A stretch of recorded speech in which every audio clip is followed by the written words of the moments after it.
Hello, and welcome to our series all about Wix Invoices. Today, we're going to learn how to set up an automation where the invoice will be our trigger and you can select what automatically happens when the trigger goes off.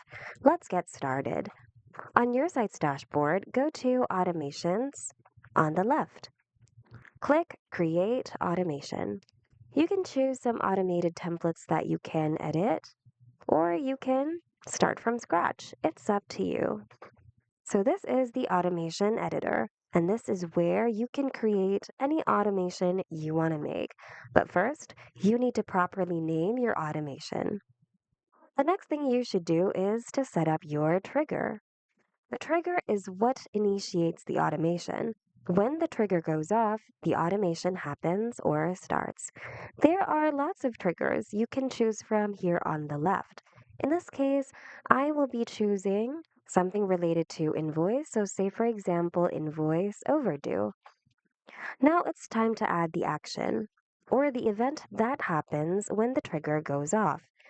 Click the plus button here and select action. Here on the left, select the action you'd like to happen. It's all up to you. In this case, for example, I'm going to send a push notification.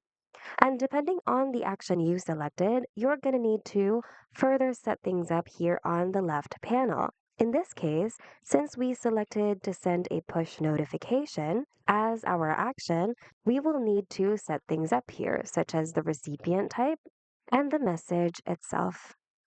Once you're done, make sure to double check everything that you've set up to ensure there will be no mistakes or errors.